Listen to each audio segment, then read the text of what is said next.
welcome to the Hormonal Mama podcast, episode 6.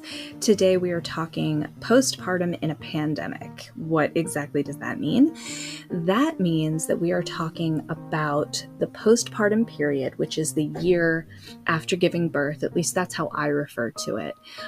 Most often you'll hear the postpartum period being like 3 months after birth.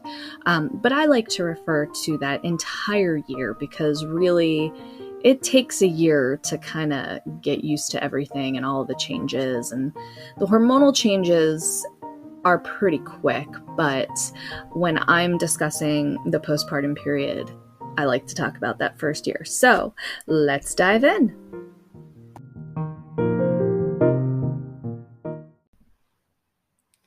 So let's start by talking about the postpartum period and what that means. So I know in my intro a minute ago, you heard me talking about how frequently you'll hear the postpartum period being referred to as the first 3 months or 6 weeks after birth. But I like to really concentrate on the postpartum period being that first year after birth. So let me sort of break down for you why I see it differently than what is generally considered, because I think that'll help explain kind of where I'm headed in this episode. So first off, postpartum, what does that mean? Post means after, and partum in regards to what we're talking about is parturition, which is birth. It's when the baby is born and is no longer connected by the umbilical cord and placenta. So postpartum is going to be after birth. Now, in most cases, you'll hear postpartum, and like I said before, they're going to refer to the first 6 weeks or even up to 12 weeks after birth. It's often referred to as the 4th trimester. So even though technically trimesters are referring to pregnancy, in general terms, postpartum is this 4th trimester where your body is still going through all of these changes. There are a million things happening, all these hormonal changes happening, and everything is just changing and being very complicated. So in my case, what I like to focus on is that first year after birth, because even though all of the hormonal changes really take place primarily in those first few months after birth, particularly those first few weeks, a lot of changes still occur during that first year, especially if you're a new mom. Here you are with a new baby or babies, like in my case, when I had twins and I had no idea what I was doing.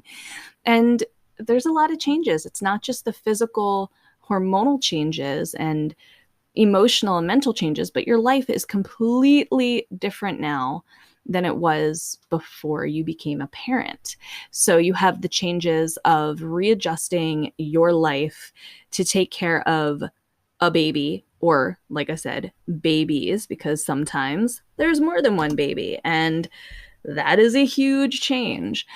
But what I mean to say is I think it's important to really stretch out that postpartum period and focus on that whole year after, because like I said, all of the changes are crazy, right? You have the hormonal changes that occur right after birth. You deliver this baby and all of those hormones that were racing through your body are suddenly going to change. They're going to drop, and other hormones are going to spike. And as we all know, hormones, whether you are a man or a woman or anything, the hormonal changes are rough. Hormones are no joke. They are difficult and insane. So, in those first few weeks, the hormonal changes are nuts. And in that first year, once things level out a little bit, it's still craziness, just in an entirely different way.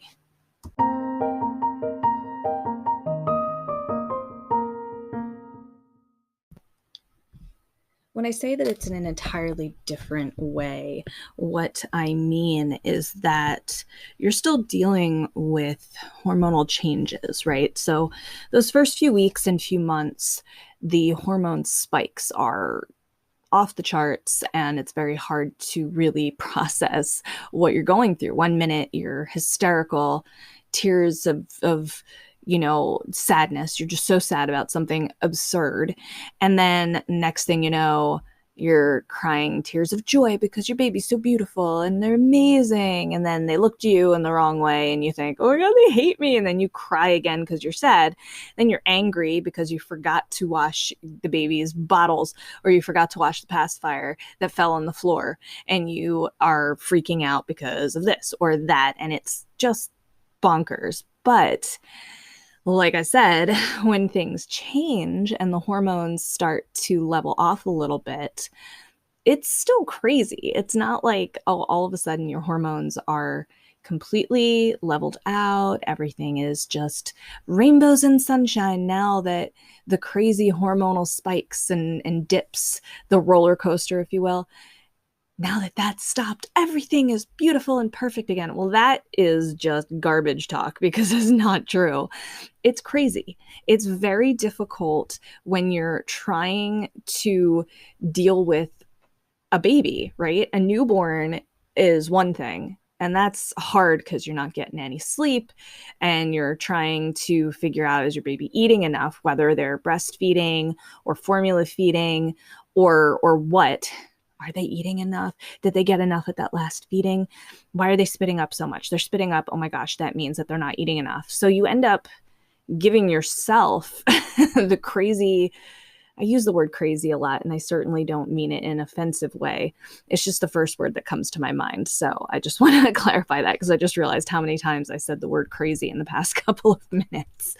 And what I'm really trying to drive home here is that while the hormonal changes that take place during pregnancy and then immediately following pregnancy are very complex, and when you see it in a chart format, you can really understand why we feel like we're just completely losing it during that, postpartum, the initial postpartum period, which I'll refer to, we'll say right now, maybe the first few weeks, maybe up to the first 2 months after birth.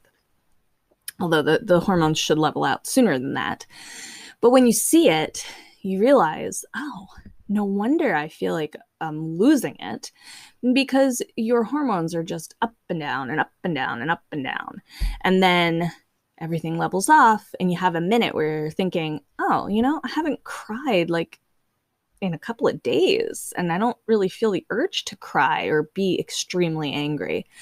And you kind of are aware of that briefly, and then you realize, I'm still really tired. I'm still not getting a lot of sleep. My baby is waking up all the time, and now my baby's doing this, and now my baby's doing that, because they develop so much in that first year. So much happens that you have to try and keep on top of and keep track of, and it can be really difficult sometimes to realize, wow, when did they start smiling at me? Or when did they start making that sound? When did they? I don't remember, because you're so tired. It can be so hard to remember all of the things and all of the exciting things, or sometimes not so exciting things, just random stuff like, did the baby poop today? I don't remember. Usually, don't get me wrong, usually you remember something like that because it's pretty disgusting, but there will be times where you just don't remember. Because the postpartum period, the way I refer to it, is that first year after birth, not just those first few weeks and first few months, because it continues and goes on for such a long time of just trying to keep track and remember this and remember that. And hey, I'm a mom now. Oh yeah. I mean, here I am right now, 16 months postpartum, right? So I'm not in the postpartum period anymore. I've been a mother for 16 months. I still, every single day, feel like I'm losing my mind. Granted, I have twins. Yes, that makes things a little more complicated and difficult. But even with one baby, at 16 months postpartum, you can still feel like you're losing your mind. I still wake up every day and have to remind myself that I'm a mother. I look in the mirror and say, I'm a mom. I have kids. What? That can't be real. But it is. And that's the stuff that continues, I think, for a long time. But in that first year, it's a lot to process. Now, granted, for me, I went through infertility, I went through pregnancy complications. So maybe I can't speak for other people. I can only speak for myself. And for me, some of that is, wow, I went through all of this and now I'm a mom. How did that happen? Where did the past 16 months even go? I mean, it's like I blinked and all of a sudden, here I am, a mother of toddlers. What? They were just born, except that they weren't. Um, Now, that was a little tangent that I felt like I had to go off on, so I apologize for that. But I think it's all relevant. It's all relevant to discussing postpartum stuff, and how, just being a mother in that, new period, maybe we'll call it that, can be so overwhelming and so crazy to even think about. Okay, I have to worry about this other life now. And in my case, and other multiples, couple of lives that you have to worry about every single day. And so, all in all, what I'm getting at here is the postpartum period, the traditional postpartum period, or official or technical postpartum period, which is those first few weeks and months, absolute insanity. And then that whole first year, no one really prepared me for that. I did not realize that that first year was going to be such an adjustment and so insane to just try and wrap my mind around now. I spent a large chunk of my postpartum year dealing with this pandemic. So I do have some insight there. So let's talk about that and how the pandemic is affecting people going through the postpartum period, because the postpartum period is crazy enough as it is. And here we are in a pandemic. And how is that affecting people going through the postpartum period? Let's jump in and discuss that.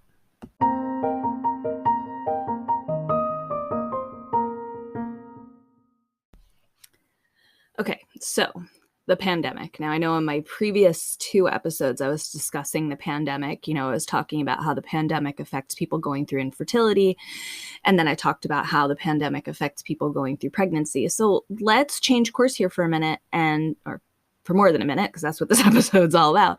And let's talk about how the pandemic is affecting people going through the postpartum period. So there's really 2 things I want to talk about. There's the general postpartum period, and then there's the more complicated aspect of the postpartum period, which is people dealing with postpartum depression. Now, a lot of people, when you hear the word postpartum, they don't think about the postpartum period. They immediately think of postpartum depression. They associate the 2 words together, so they just say postpartum and instantly we're talking depression. So I don't like to do that, because postpartum doesn't always refer to postpartum depression. It is the way I discuss it. That's why I word it the postpartum period. And that's just, again, for me, in the way that I observe things, my own experience professionally and personally, I see the postpartum period as being an entire year after birth. I know I keep saying that, but I just want to make sure that you understand where I'm coming from here. So first, let's talk the other side. Let's talk postpartum depression.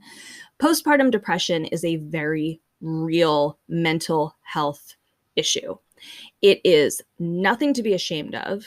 That, I know I talk a lot in my episodes about mental health, and I really like to drive home the point that you shouldn't ever be ashamed of seeking out mental health assistance, or if you are dealing with mental health issues, it is a normal thing, and there is no shame in seeking out help and in that diagnosis. So I just want to preface that for anyone listening who may be dealing with postpartum depression, or may think maybe I am dealing with postpartum depression.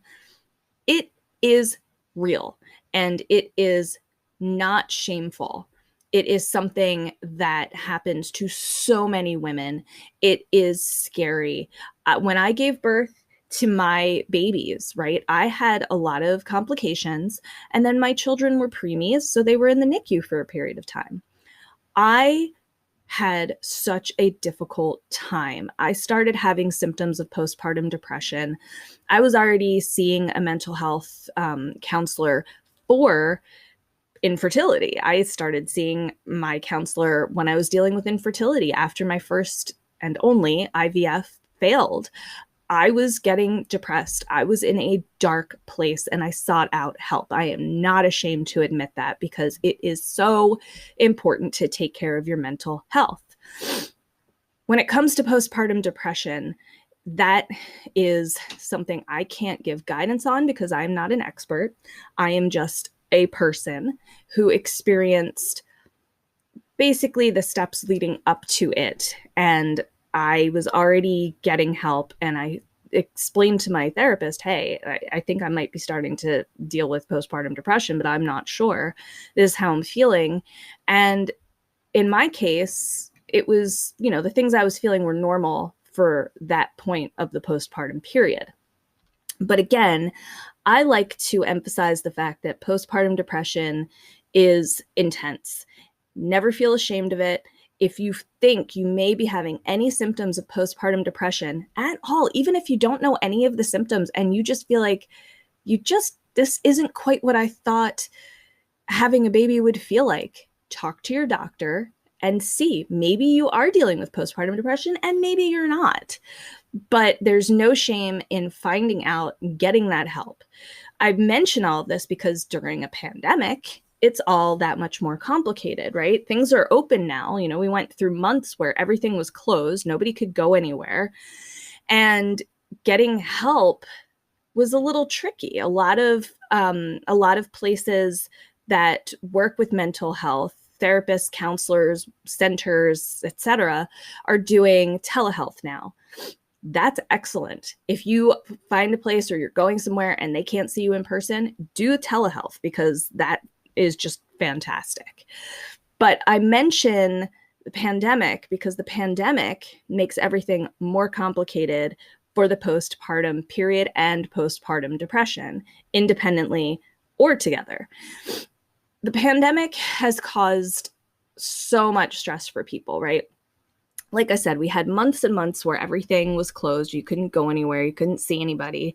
And now things are open with restrictions. You have to wear a face mask. And I guess that depends on what state or country you're in. I'm in the United States and I'm in Pennsylvania, and we're required to wear masks every time that we go into a business.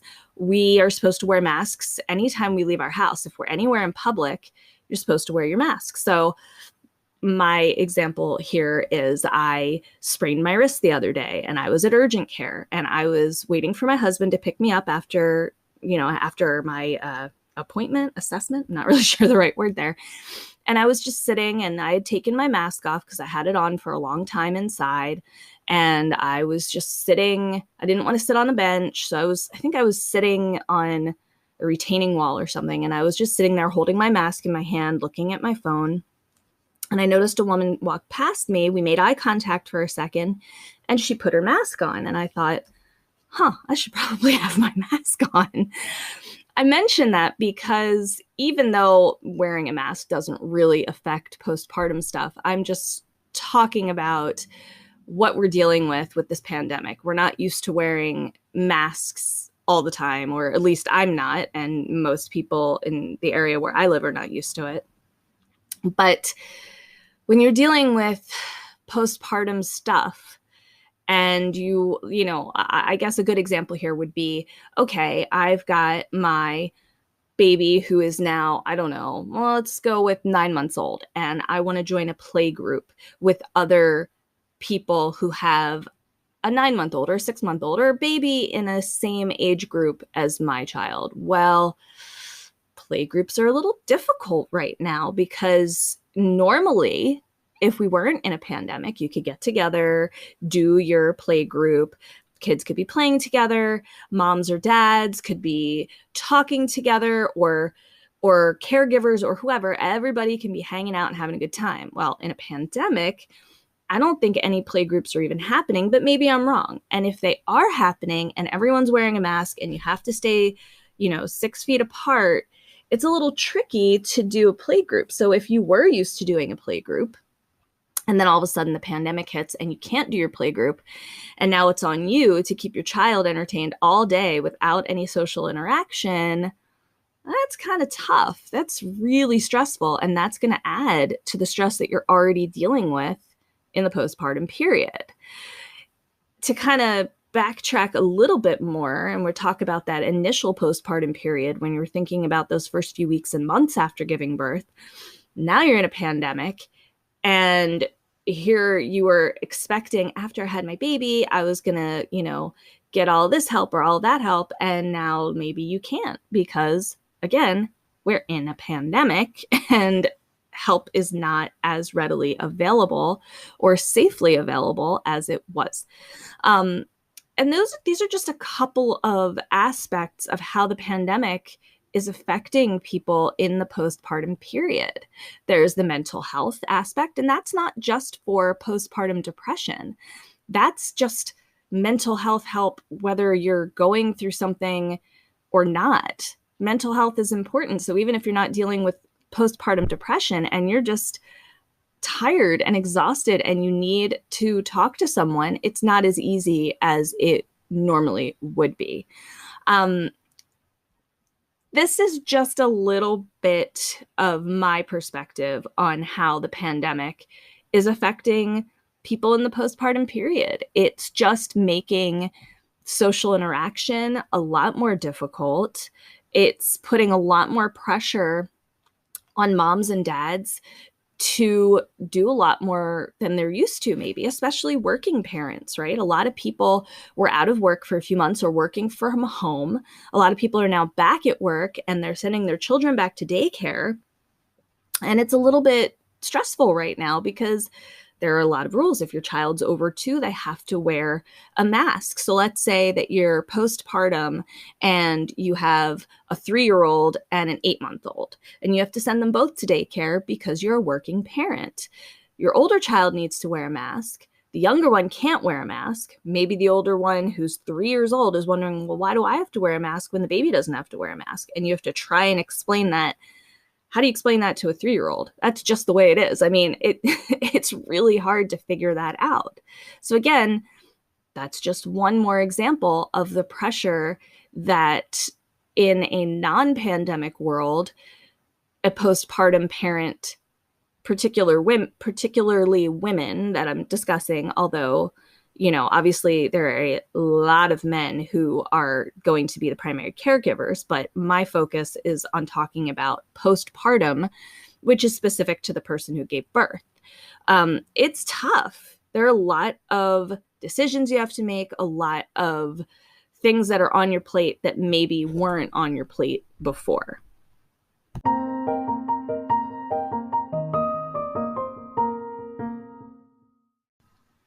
So how can you support those who are dealing with the postpartum period, especially now in a pandemic?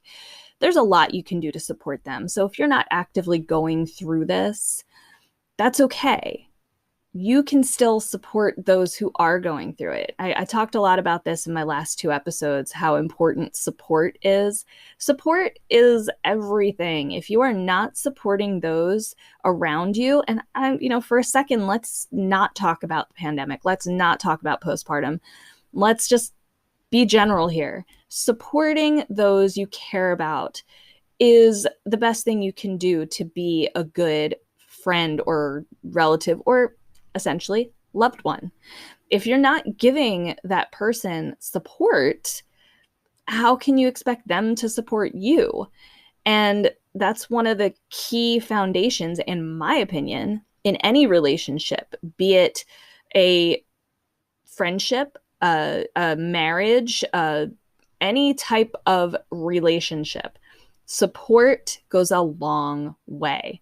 So let's get back to postpartum and the pandemic for a minute. And let's talk about how you can support those who are going through this postpartum period, maybe feeling a bit overwhelmed. One of the best things you can do is just check in on them. Call them up, send them a text, an email, a Facebook message, whatever, and say, how are you holding up? Right? This pandemic is affecting everybody. So that doesn't mean that you should feel like I have to check in on everybody I know and I'm a bad friend if I'm not checking in. That's not at all what I'm saying. I'm simply saying how you can support other people. If you have a friend and you know that they are within that first year after giving birth, check in on them. Just say, hey, how are you doing? And this is important when you're not going through a pandemic, right? Because the pandemic is changing everything for everybody. A lot of people are dealing with anxiety that maybe they didn't deal with before. Or a lot of people are dealing with anxiety way heightened by this pandemic. They were dealing with anxiety prior to the pandemic, and now it's heightened even more. So just keep that in mind. Even if you have a friend who never dealt with anxiety, never dealt with any mental health issue, and maybe they still aren't. However, they had a baby or babies within the past year, check in on them. Just send them a message. How are you doing? How are you holding up? Anything I can do for you? That doesn't mean anything that you can do physically for them. That doesn't necessarily mean, okay, they want me to bring them a meal. I mean, that's a very nice thing to do. So I'm not saying that's not something to do, but I'm not saying it's something you have to do. Support is as easy as listening and saying, hey, I'm here to listen. What do you need? Do you just need to vent? Do you want to tell me about your day? Do you want to tell me, the difficult thing that happened today? Oh, my baby had 2 poopy diapers in a row. I just changed the diaper. 2 minutes later, there was a poopy diaper. I've been there. I know how fun that can be. And I say that sarcastically, not fun. But point is, postpartum, especially a new mother, it's really stressful. I know there are plenty of times where I'm getting my kids changed and I'm losing my mind because they are not staying put and everything is crazy. Side note here, that's how I sprained my wrist a couple of days ago, because my son decided he didn't want to get his diaper changed. So as I picked him up, he decided to turn into a noodle and twist his body in some weird way. And my wrist went with him while I was trying to pull my arm the other way or something. I don't even know. And here I am in a wrist brace because I have a sprained wrist. That was pretty stressful, right? That was tough. If this had happened to me maybe 6 months ago, I probably wouldn't have handled it as well as I did. Now, granted, I did not handle it well because I yelled and I cried and I scared my children because I was crying, but this happens. It's okay. My point is that anything can happen. Postpartum stuff is tricky. Just be a good supportive friend. Listen. If you don't think to reach out to your friend, but your friend reaches out to you, listen to them. They're going to tell you what they need. And if they don't tell you what they need, make sure you ask them what you can do for them. Don't say things like, what do you need? Because that sounds kind of insulting. What do you need? No, just say something nice. Say, what can I do for you? Is there anything that I can do to help you? That doesn't mean they're going to say yes. They might say, you know what? No, I'm good actually. But you can listen. They might not even say that. Just remind them, I'm here for you. I'm here, whatever you need. Anything I can do to help, just let me know.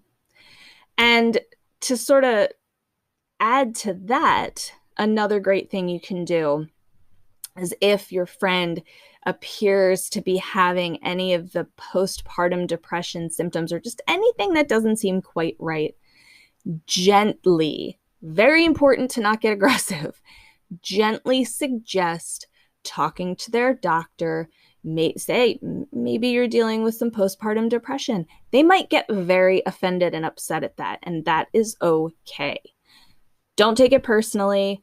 If you've never dealt with depression, and I don't mean just postpartum depression, depression in general, if you've never personally dealt with it, or if you've never known someone who dealt with it, it might not occur to you that depression changes a person. Sometimes they can be very different. So if you're used to your friend being the happy-go-lucky, sweet person, and then all of a sudden they're snapping at you, don't get offended. Remember, depression changes people, and sometimes you turn into a mean person when you're depressed. I did. I dealt with depression when I was 21 years old, and I was not a nice person at that point. And I'm a very nice person. I am a happy-go-lucky person. When I was depressed, it was a completely different experience, and I was not myself. Same thing with postpartum depression. It can really affect a person's personality. So if they snap at you, don't snap back. Don't say, well, fine, I was just trying to help. You can respond by saying, okay, I'm sorry, I didn't mean to offend you. I'm here for you, whatever you need. That kind of thing will go a long, long way.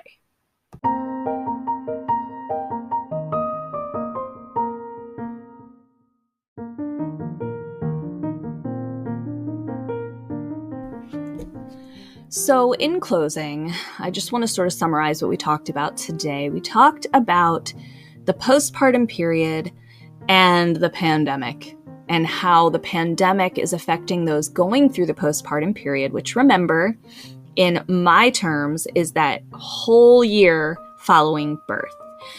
We talked about how the pandemic affects people going through postpartum. We talked about how to support those going through postpartum.